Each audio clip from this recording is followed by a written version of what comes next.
Well, hi there. Welcome to this, my fourth live stream. It's September already. Can you believe so far that it's September again? I've had such a busy summer. I've been away taking photographs in Italy and in Wales, and you may have seen some of those videos already.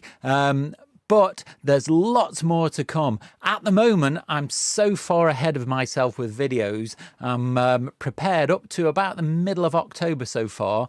So I've got a chance to go out and film quite a lot more videos between now and then. And I can really concentrate on making some really good content. So welcome to everybody that's watching at the moment. If you're sitting watching, do leave a message. Hi, Mark, and hi, MK Aquatics and Steve. Welcome to the stream. If you have got any questions, then do send them in to me. Do let me know as well if there's any problem with the sound. Everything looks okay at this end, but I can't really tell. So if somebody can just give me a thumbs up or say the sound's okay, that would be great before we carry on any further and I realise that nobody can hear me. So let's crack on. Today, what we're going to do, the main part of this stream, I'm going to talk you through some of the photographs that I took while I was in Italy. I'll give you a little bit of behind the scenes of how I took them and some ideas about how I edited them as well.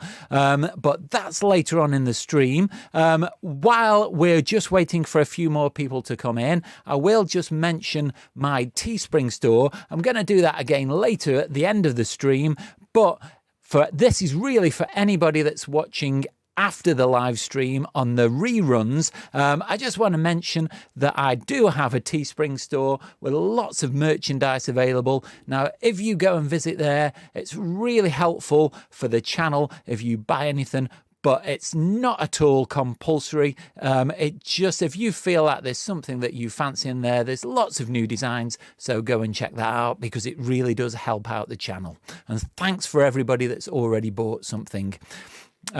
Right, I've got a thumbs up there from Steve, so I'm assuming that everything is okay. And thanks, Mike, for already ordering something and Len's confirmed as well that it sounds good. So that's brilliant. We can carry on. Now, before we get into the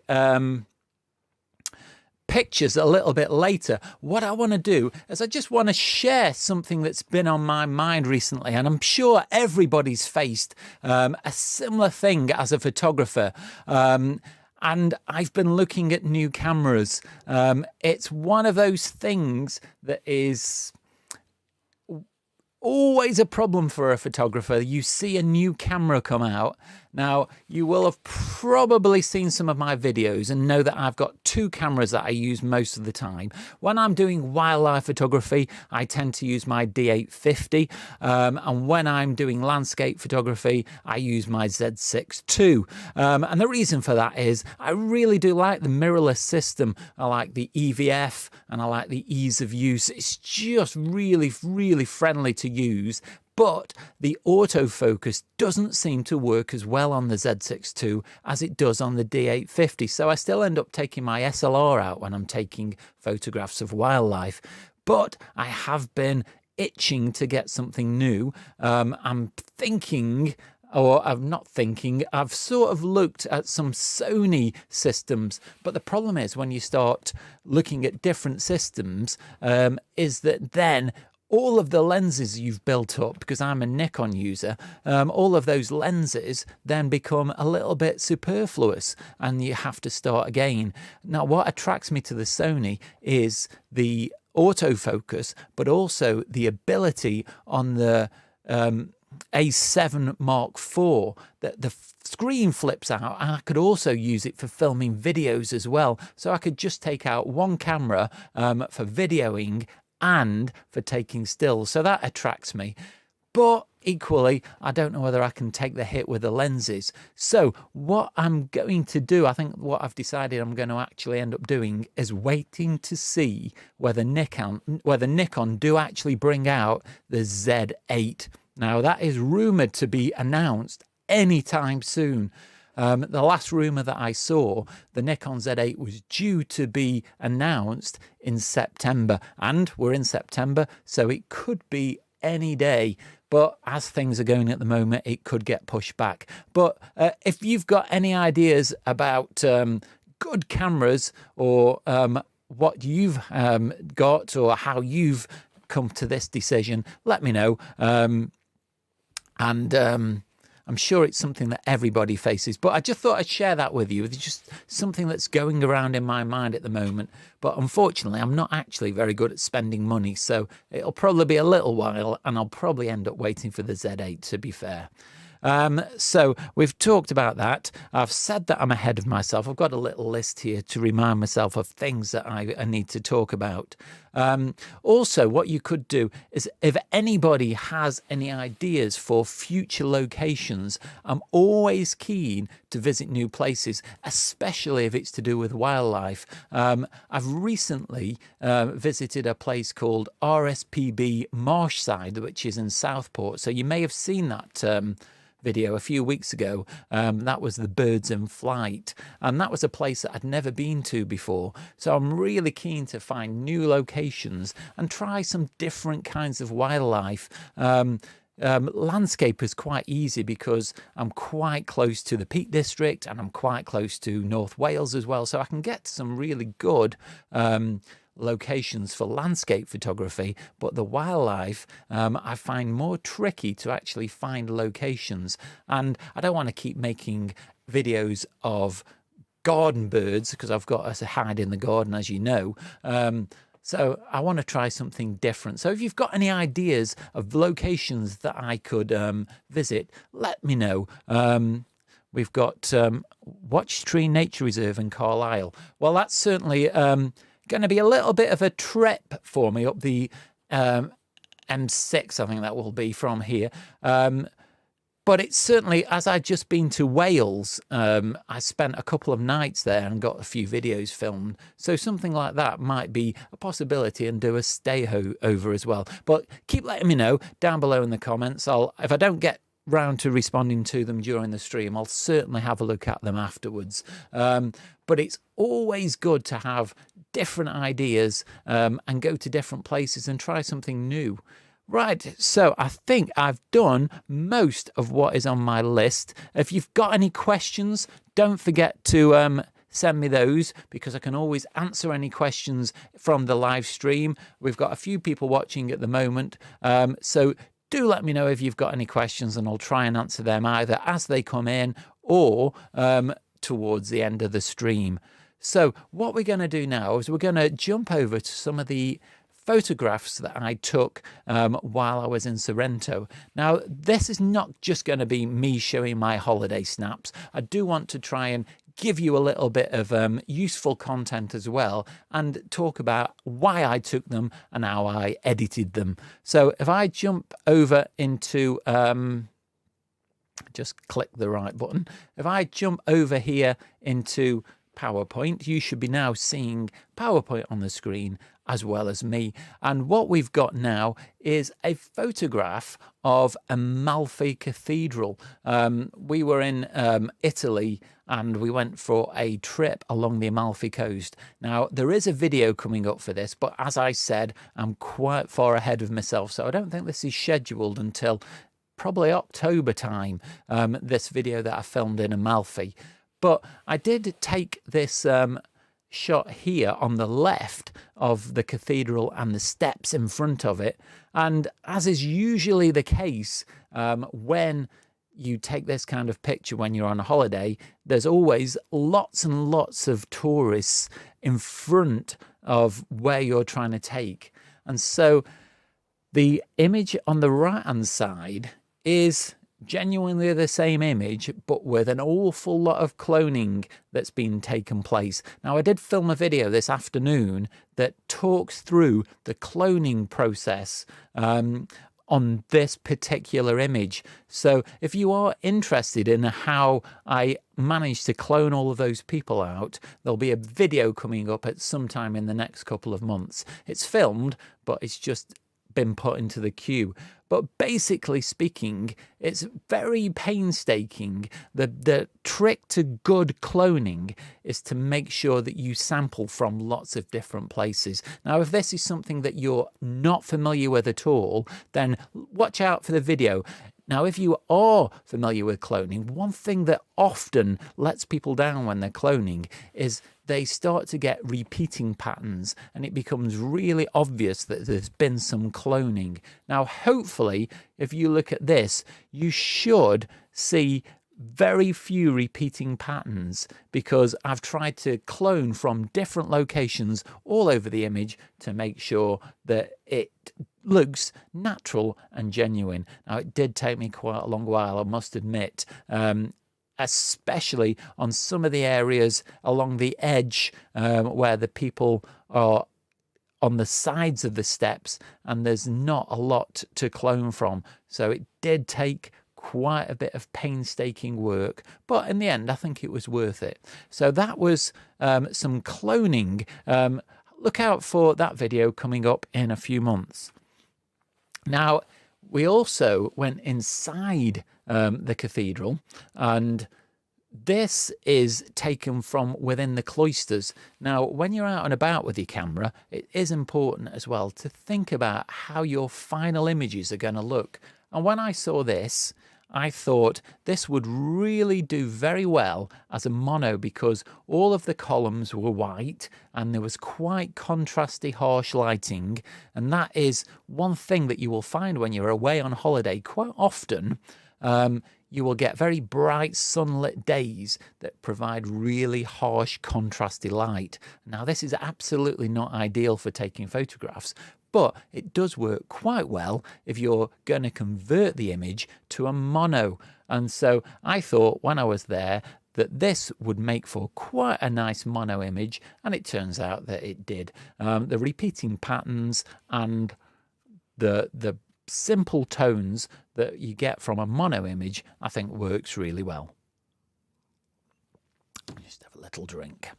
Right, let's move on to the next one. Now, this image here was taken in a place called Positano, if you're not familiar with the Amalfi Coast. It's an amazing location, and it's a photographer's paradise. Now, the day that I visited here, it was super hot. It was just so bakingly warm.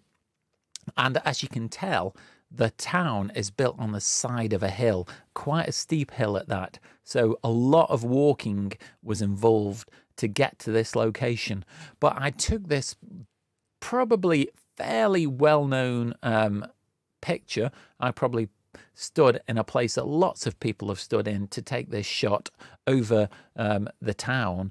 But what I did purposely is include the trees above to make a sort of frame to hold in the picture. Without that, I think it wouldn't have been as strong. So those leaves from the trees were there on purpose, just to act as a kind of natural frame.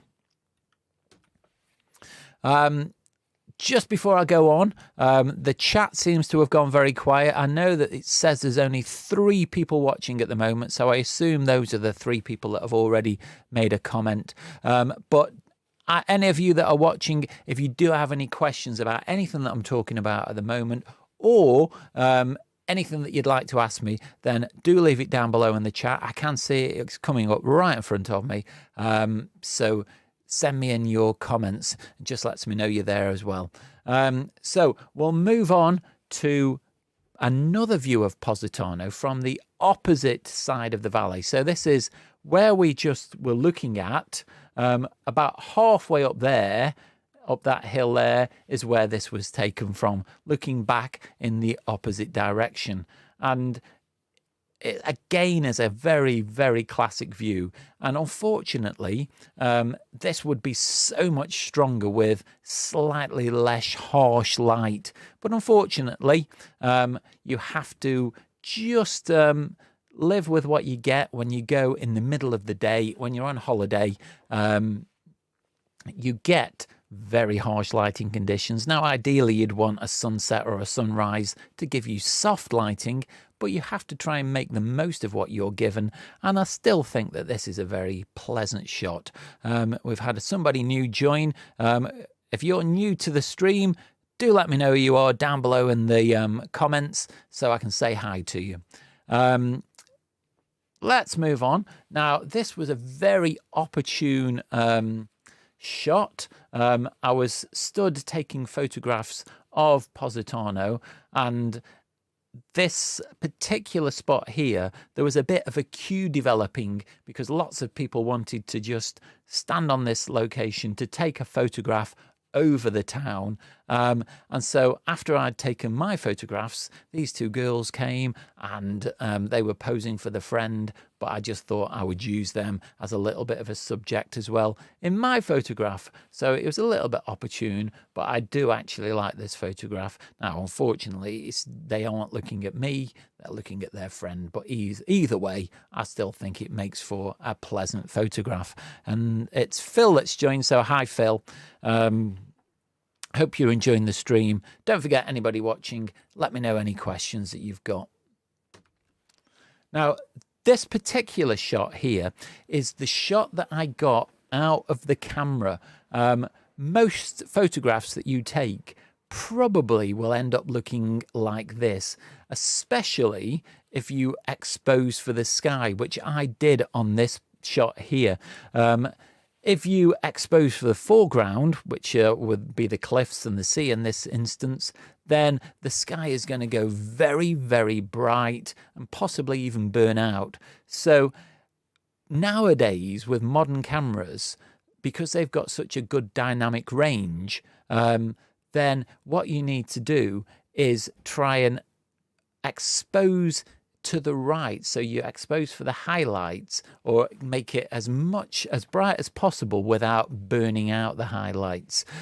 We've just had John and Sandra join, so hi John and Sandra. Would you go back there for photos? I absolutely would go back to Sorrento and all of this area. There's lots more photographs coming up, and there's a few more videos coming up from this area. I've got two videos, one that's gone out and one that's due to come up, where I got up early in the morning, and this is a shot from one of those where it was the sun hadn't actually risen at this point. It was just catching the tops of the clouds, and so as with any photography, if you can be in the right place at the right time, then it's a big benefit. But with this particular shot, I liked the clouds on the right that were catching the sun, and so therefore we're getting some colour, but there's no clouds on the left. But all of the interesting architecture, the cliffs and the jetties that are sticking out, are on the left-hand side. So the composition wasn't hugely pleasing. So what I did was this. I changed the composition.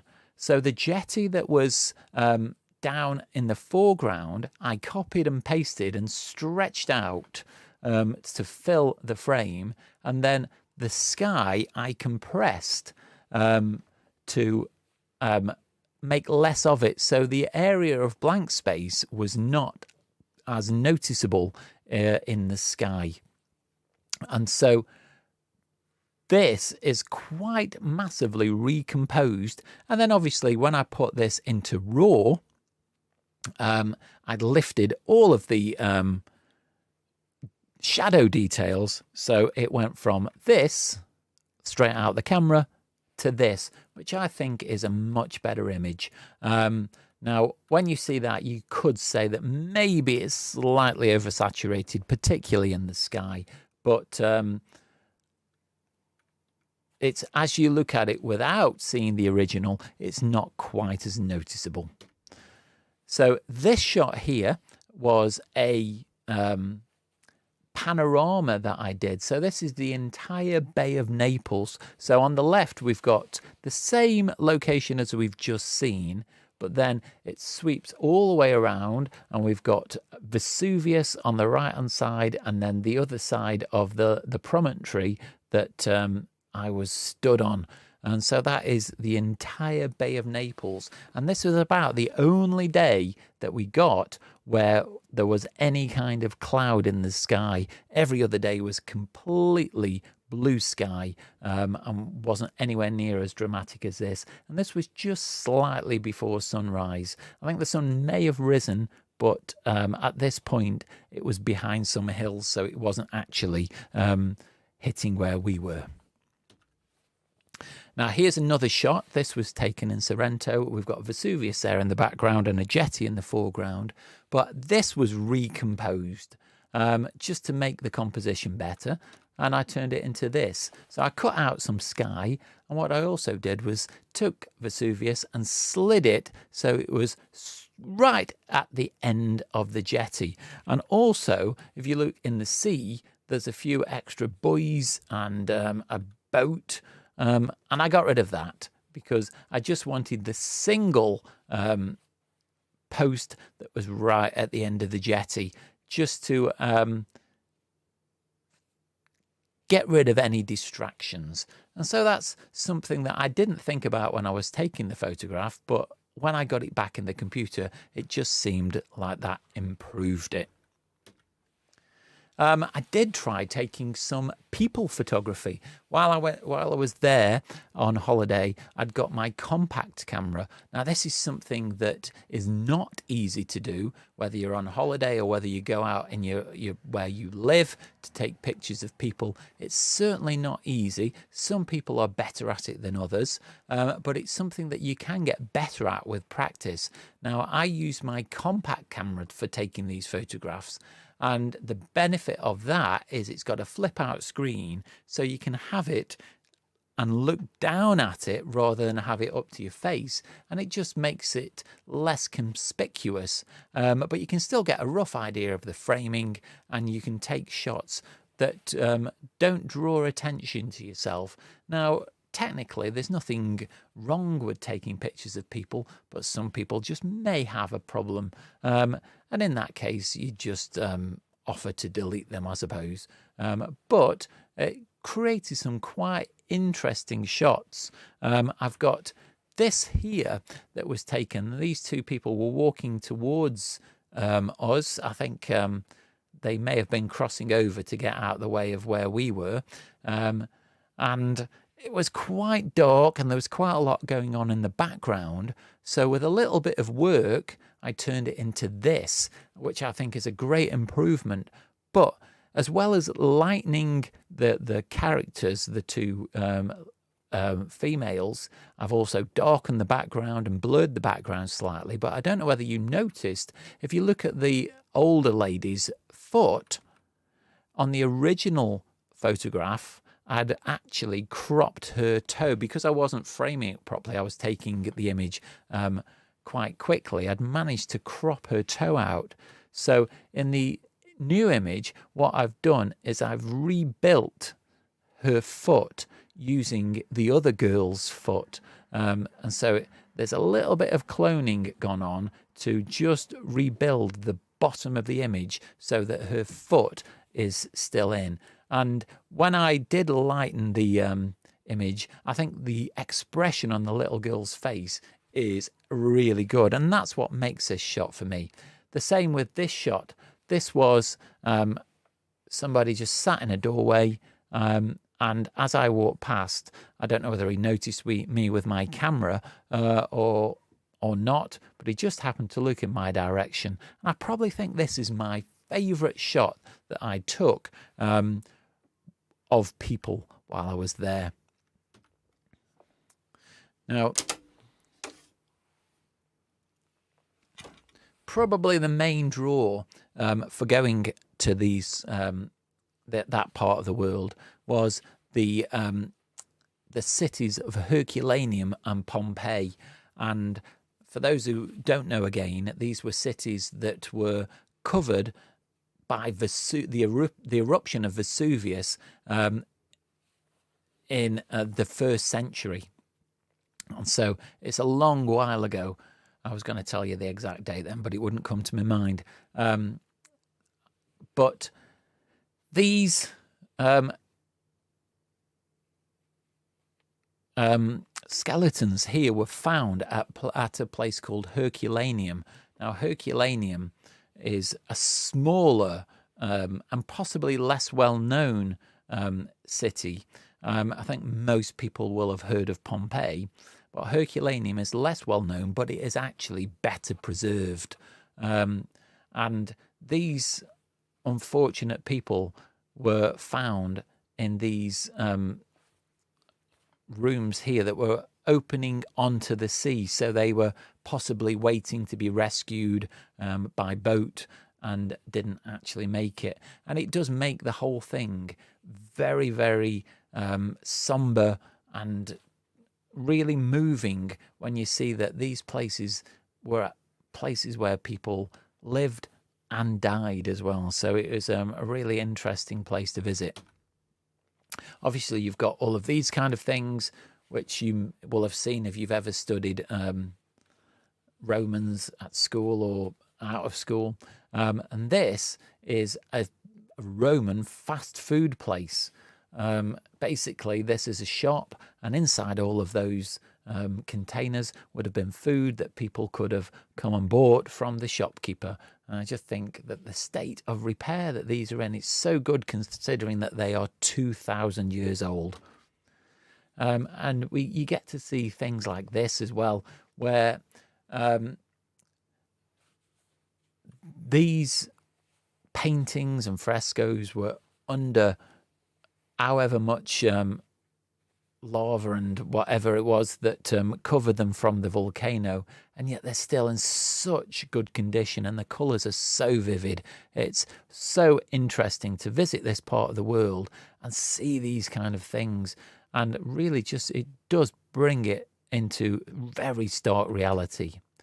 Again, these mosaics that are on the wall, and you can even see around the outside shells that have been pushed into this work that still survive. It's just a phenomenal place to visit.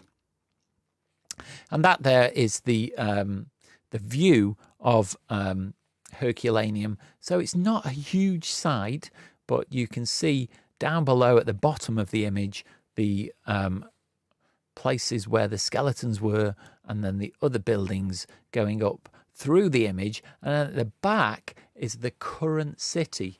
Now, they think that a lot of the Herculaneum must still be underneath the modern city, but because they've built houses on top of it, it's impossible to excavate.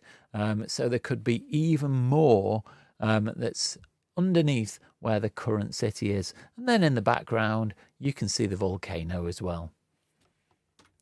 So this is Pompeii. This is a place that most people will have heard of. And this is the forum, where the all of the trading took place. But again, this has had quite a lot of work done on it in Photoshop. Quite a lot of painstaking cloning to remove those people. I did try and wait until the place was as quiet as possible to save on cloning, but to turn that into that did take quite a lot of work. Some of the places on the left where there weren't as many people were quite easy to clone out, but the areas on the right were a lot more difficult. But again, I think it's far less distracting. But you will notice as well that I'd managed to crop off the tip of the spear, so I've had to reconstruct that. And then I used Luminar Neo to just add a slightly more interesting sky as well, just to match what was above the volcano.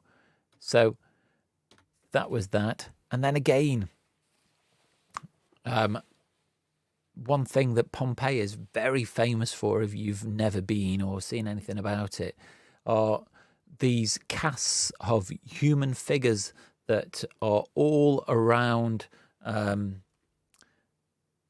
the exhibits. And the way that they were formed is when the ash landed on people, it buried the people that couldn't get away, and then obviously over time the remains of the people rotted away, but left a cavity within the ash that had solidified.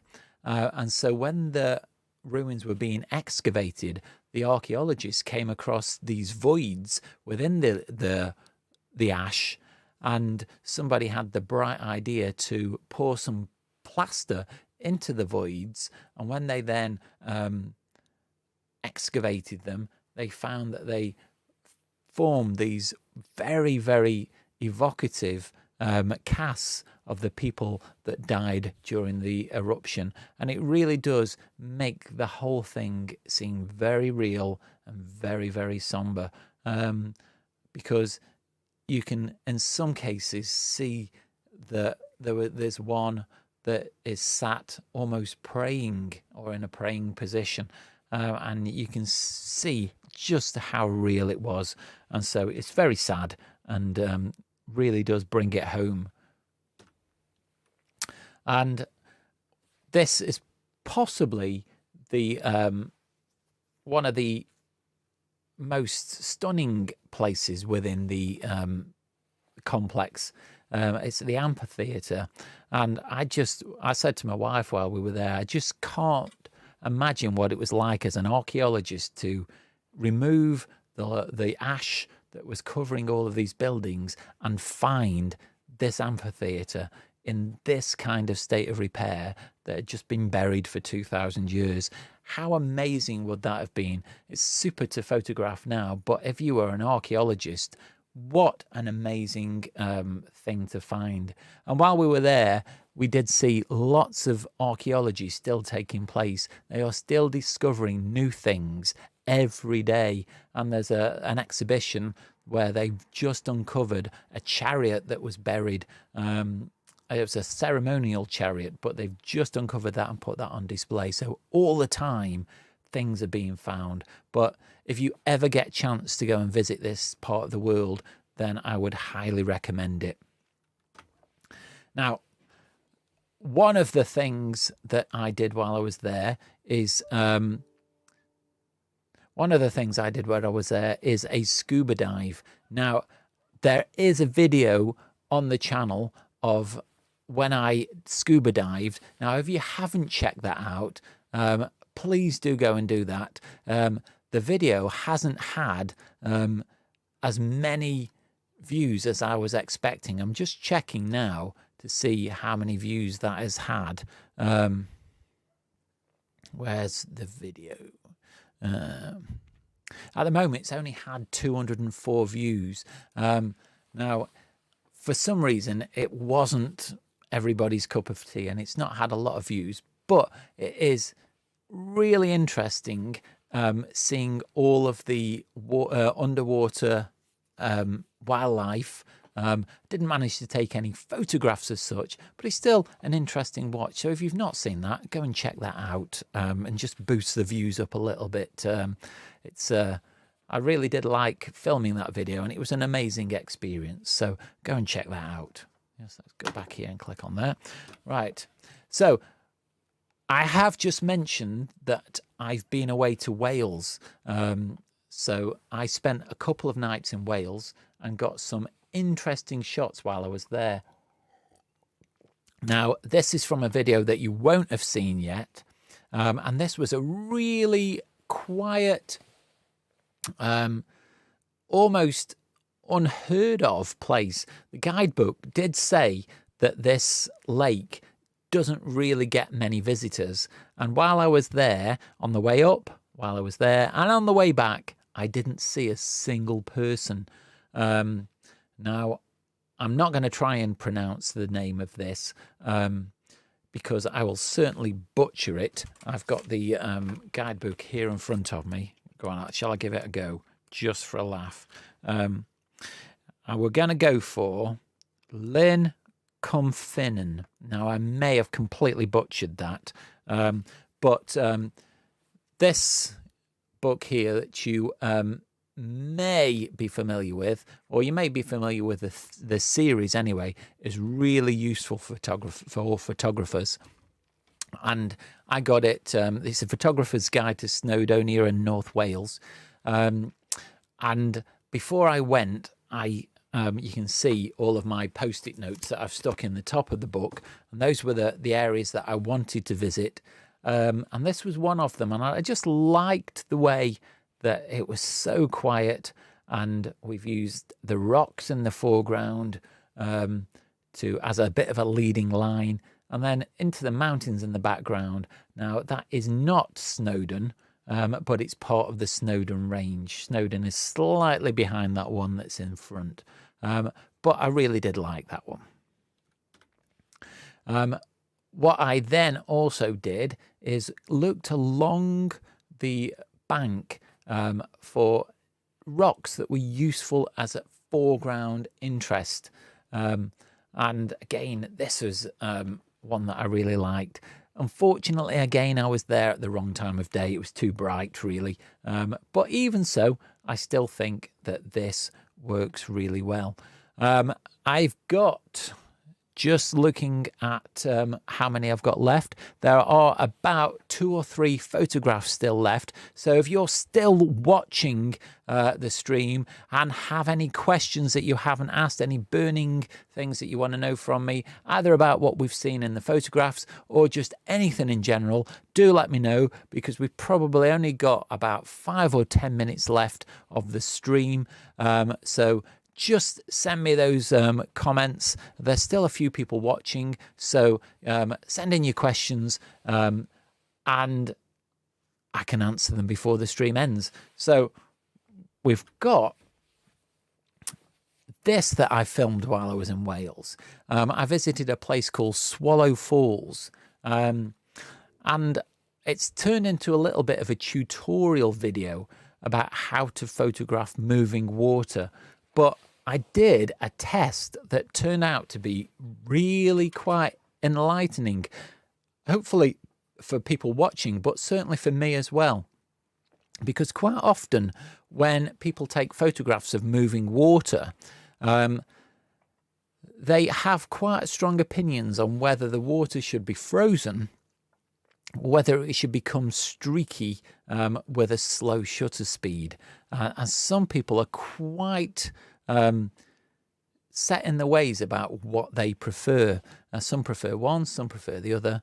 And again, I suppose some people don't mind either way, because I'm a little bit on the fence either way. Sometimes I think there's a case for both. But what I did was, for my own interest and also for the purpose of the video, was to start off taking a photograph of this stretch of water at 1/500th of a second. So this was quite a fast shutter speed, and clearly you can see at the top left that the water was almost frozen, and so it really stood out. What I'm going to do is I'm just going to make this image full screen so you can see even clearer. So on the top left, the water is almost frozen, and then what I did is I reduced the shutter speed by a full stop so that it was half as fast to slow the water down. The shutter speed was slower, and as it progressively goes across, once you start to get to a 60th of a second, you can start to see the water starting to drag out a little bit. And by that, I mean that it starts to stretch and you don't see the individual droplets as much. By 1/30th of a second, that's becoming really noticeable. Now, that might be somebody's ideal shutter speed, because it still looks like water, but it's got a little bit of motion in it. Then when you get to 15th of a second, it just becomes even more accentuated. And I think for me, 1/8 was my ideal shutter speed. It's the one that I think works the best because we're starting to really drag the water out, but it hasn't gone completely milky and misty. And then as the shutter speed gets even slower, it just gets more misty and more milky. And then I think after 1 second, it probably would start to not really make a lot of difference. You'd probably get a very, very similar kind of view. But it's something that is worth trying. So if you are interested in this kind of thing, then you could do this experiment for yourself, and then you could judge which one you think you prefer. All right, come up. Oh, that's it. I've gone back. I was looking at the wrong screen. I thought I hadn't changed my view. So we're back to where we were. All right, now this is nearly the end of the stream. I've got a couple more pictures left. This is my absolute favourite shot that I took while I was in Wales, and this is a place called Llyn Idwal. So the lake is Llyn Idwal, but again, this is probably a very, very, very well photographed tree, but it just makes for such good foreground interest with the lake in the background and then the mountain. And there's actually a second tree underneath the first one that's not quite as obvious. But to get this shot, I had to position myself on a bank that was almost at 45 degrees. It was very precarious to actually get this shot and to get into it. And then I had to go up and down ever so slightly just to make sure that that branch on the bottom of the main tree was in the sky above the horizon, but not breaking the horizon, just to help the composition. Now, I did try to be lower down the bank, but then I ended up with the tree too high and too much sky. So I think this was the ideal position, and I really do like that photograph. It's probably one of my favorites that I took, and I don't doubt that at some point I will print that and put it on the wall in the house.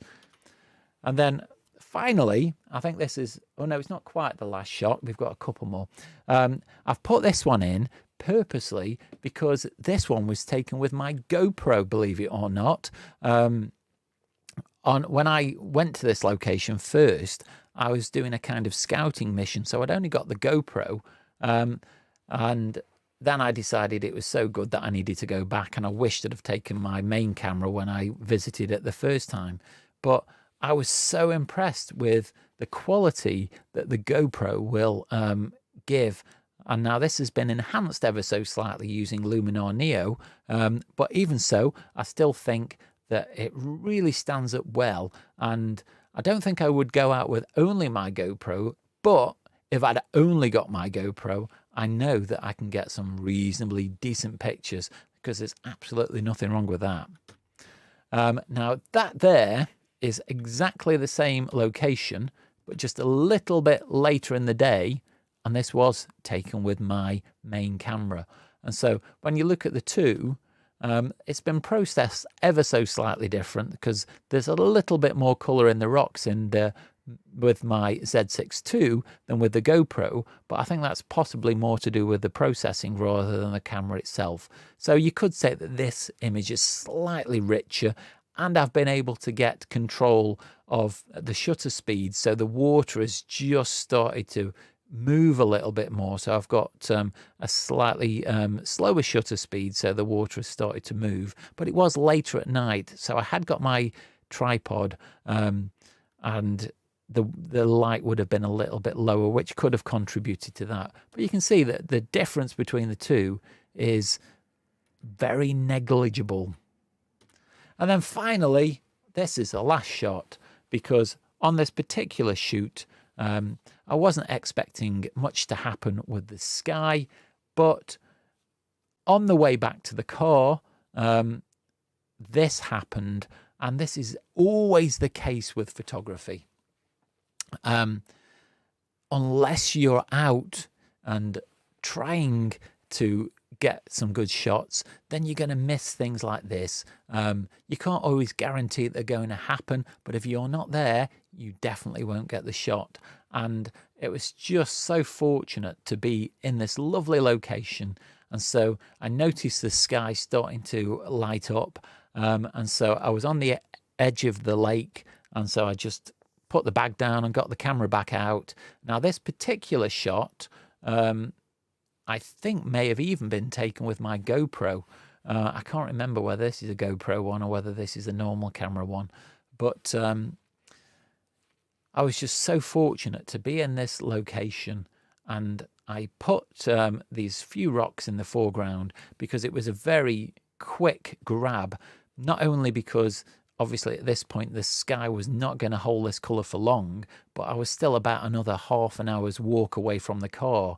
So I didn't want to spend too long in this particular location because I knew that I'd be walking down the path in almost dark, and it was an unfamiliar location. Thanks, John and Sandra. I do agree that is, I think it's that picture that you're talking about anyway. I'm not sure when that comment came in. But whether it was the tree photograph or whether it was this photograph, thanks for your comment anyway. But I am particularly pleased with that shot. And so that brings us to the end of my little ramble with my photographs. Thank you to everybody that's watched during the live stream, and if you've watched in the reruns, again, thanks so much for taking the time to get to this point in the video. As always, I am so grateful to everybody that watches my videos.